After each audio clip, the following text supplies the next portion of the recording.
L'invité du jour, animé par Patrick Figeac. François Doss, bonjour. Bonjour. Vous êtes historien, vous êtes épistémologue et vous venez de consacrer un gros livre à Michel Serres.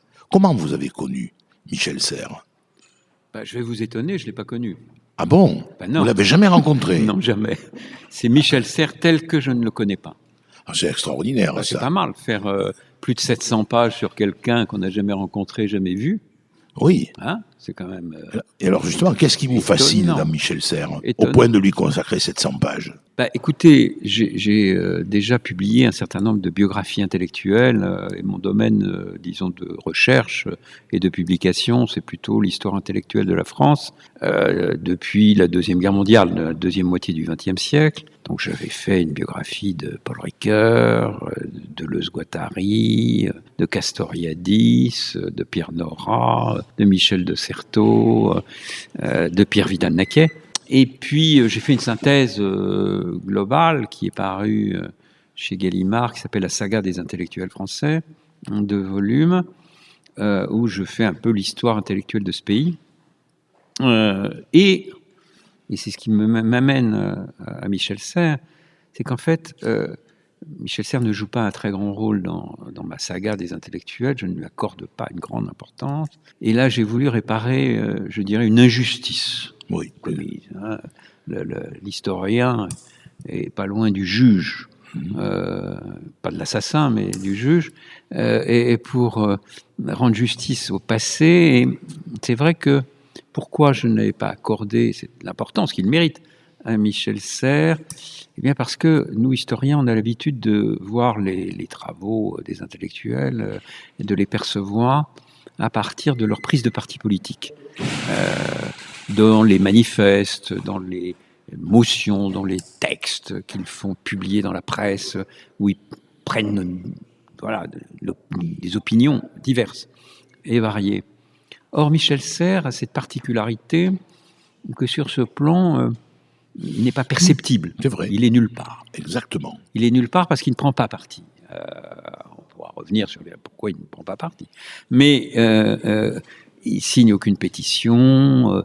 On ne sait pas trop ce qu'il pense sur le plan politique, sur le plan des grands dossiers qui ont soulevé quand même l'opinion, la guerre d'Algérie, le Vietnam, etc. Bon, quelles étaient ses positions ? On ne sait pas.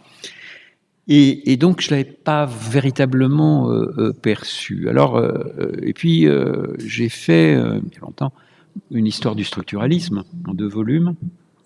Là aussi, je ne lui accorde pas une grande importance parce que, j'aurais dû, j'ai découvert à quel point il était au centre du paradigme parce qu'il est formé aux mathématiques.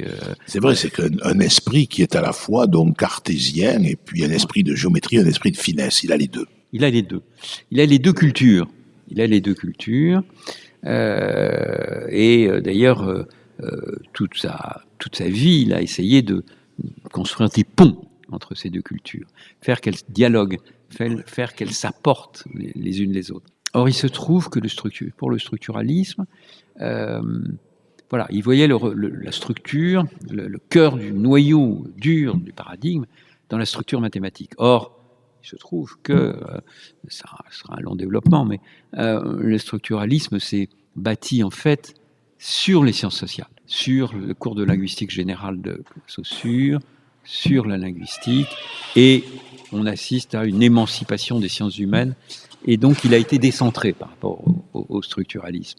Ensuite, je le saisis, alors je l'ai un peu saisi quand même, au milieu des années 90, dans un livre que je publie qui, à l'époque, s'appelait L'Empire du sens, qui n'a pas grand-chose à voir avec l'Empire des sens, et dont le sous-titre était L'humanisation des sciences humaines. Et là, j'analyse le basculement de paradigme, et je vois que on passe du structuralisme à une nouvelle orientation de recherche qu'on peut caractériser en 2 mots, à la fois pragmatique et herméneutique. Et là, je retrouve Michel Serres, et je consacre d'ailleurs un chapitre qui s'appelle La galaxie Michel Serres.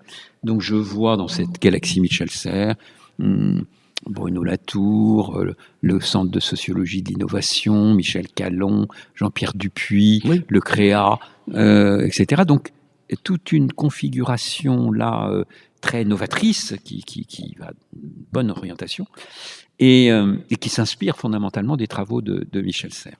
Alors, là, je saisis évidemment son importance et donc, j'apprends, il n'y a pas si longtemps, en 2019, son décès. Je ne le connaissais pas. Il se trouve que je connaissais un petit peu de loin celle qui est sa grande amie, éditrice, etc., qui est ici évidemment, qui est Sophie Bancard. Alors, j'ai écrit à Sophie en lui disant, écoute, je pense que quand même, vu l'importance de Michel Serres, une biographie est en cours, et je pense que tu es la mieux placée pour le faire. Et elle me dit non, c'est pas en cours, mais voilà. Et donc je me suis lancé sans l'avoir connu. Alors évidemment, quand on fait ce genre de travail, on plonge pendant 3 ans dans une enquête minutieuse où j'ai vu, je crois, plus de 100 témoins, les archives qui étaient en cours de classement aux archives nationales. Son œuvre, Ah oui, faut une dire centaine, son œuvre, oui. une centaine de bouquins. Exactement, 80, je crois, à peu près. Ah oui, donc une centaine de livres presque, sans compter un certain nombre d'articles, etc. Plus des archives très, très nombreuses. Hein. Vous avez vu, ils ont publié justement ces cahiers de formation, 1500 pages serrées, où effectivement il s'auto-écrivait au jour le jour. Donc, pour répondre plus sérieusement à votre question, à la fois je ne le connais pas, mais je le connais un peu. Et pourtant, quand on regarde un petit peu les divers chapitres de votre livre, on voit bien que vous suivez un petit peu son œuvre. Le rapport avec la nature, le rapport au corps. Bien sûr. On pense avec ses pieds, vous dites à un moment donné. Bien sûr. La transmission, Tout à fait. qui est quand même essentielle dans l'œuvre de Michel Serres. N'oublions pas qu'il fut professeur pendant un certain nombre d'années. Il Bien exerça pendant près de 50 ans à Stanford. Bien sûr. Non, c'est ça qui est très, très riche, très inspirant, suggestif. C'est qu'il a brassé, comme je dis, la joie de savoir. C'est-à-dire qu'il transmet cette joie. C'est le gai savoir. Le gai savoir, comme dit Nietzsche. Il transmet cette joie qu'il éprouvait lui-même à connaître. Il faut connaître tout ce qui est à connaître. Et puis, cette soif de nouveauté, cette volonté de ne pas se stratifier, saucifier, mais toujours dans la réceptivité, dans la créativité. Et lui, quel que soit l'âge, il a pris tous les paris, tous les défis qui se sont posés à lui, et sur tous les plans. C'est-à-dire, comme on le disait, il était à la fois dans les sciences dures, à la fois dans les sciences humaines, en philosophie, et puis il a même failli avoir le prix Nobel de littérature. Donc, c'est vous dire aussi qu'il a beaucoup donné dans la qualité de son écriture, dans l'ascèse qu'était pour lui l'écriture. Mais en effet, avec ce côté extraordinaire, parce que quand on voit des philosophes, on a l'image du philosophe dans les bibliothèques, dans l'archive, etc. Non, lui, comme vous l'évoquiez, il pense avec ses pieds. Donc, il va dans la montagne. Il va à la montagne. Donc, c'est en escaladant, en étant dans les Aravis, qu'il pense au livre qu'il est en train de cogiter. Et puis le sport aussi, pour lui. Il consacre d'ailleurs un livre sur l'éducation physique. Exactement. Les professeurs de gymnastique m'ont appris à penser. Ce qui est extraordinaire, parce que en général, les profs d'éducation physique sont dans les conseils de classe un petit peu méprisés, tenus un peu à l'écart, avec leurs survêtements, et alors que lui les magnifie. Il dit, mais, et la science maintenant le reconnaît. On pense avec son corps et ses émotions. Exactement. Tout à fait, vous avez absolument raison. Le tournant un peu cognitiviste qu'on connaît aujourd'hui, et toutes les transformations, les connaissances neuronales, montrent qu'effectivement, la dimension corporelle est en effet tout à fait fondamentale. Et il l'avait vu avant les autres. Parce que les penseurs comme Damasio et autres qui ont mis le corps et les émotions en exergue, c'est très récent. Et lui, il avait pensé avant. Tout à fait. Non, mais c'est son côté un peu prophétique à Michel Serres. Il a, par exemple, son idée de transformer la nature en sujet de droit. Ça fait scandale à l'époque. Il y a eu tout un débat contradictoire avec Luc Ferry. Il y a eu effectivement des contradictions très très fortes là-dessus. Mais effectivement, comme vous dites, il ne va se fâcher avec personne. Ah si. Si.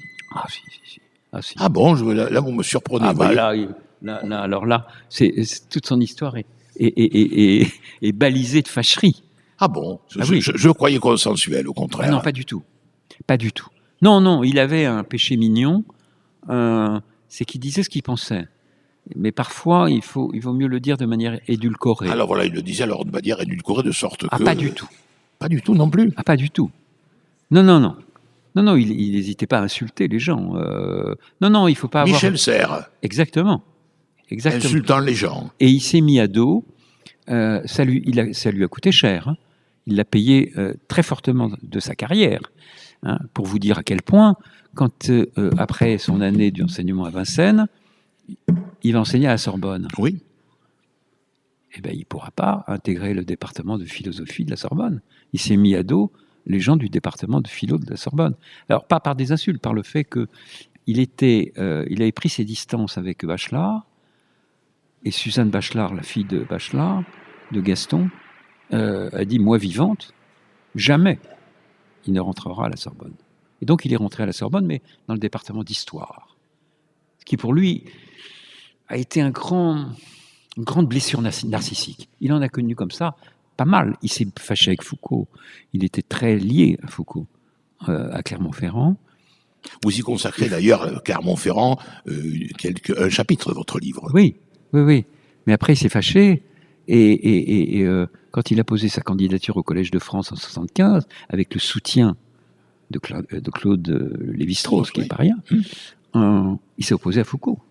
Foucault n'en a pas voulu. C'est dire qu'il y avait eu Et puis on pourrait démultiplier comme ça les... Mais vous me surprenez, vous voyez, j'en apprends tous les jours. Je voyais cet homme de consensus. Et non, c'est pas un homme de consensus, c'est un homme de dissensus. Parce que quand on le voit comme ça, vous qui avez travaillé, même si vous ne l'avez pas rencontré, vous avez travaillé sur son œuvre. Mais il est plein de contradictions. C'est quelqu'un qui dit... La polémique, c'est une perte de temps, la polémique. On ne va pas polémiquer, le polémos. Non, il ne cesse de polémiquer.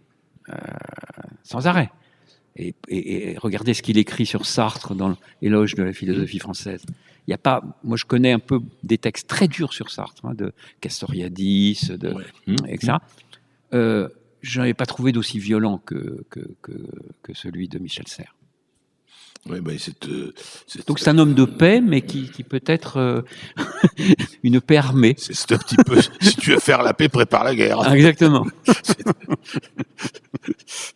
En tout cas, merci François Doss d'avoir été avec nous. Je rappelle que vous êtes l'auteur d'un texte remarquable, mais il faut du temps pour le lire. C'est pratiquement 500 pages sur Michel Serres. C'est plus de 700 pages. 700 pages. Vous êtes en dessous. En dessous, oui. Merci beaucoup. Merci à vous. C'était l'invité du jour, animé par Patrick Figeac.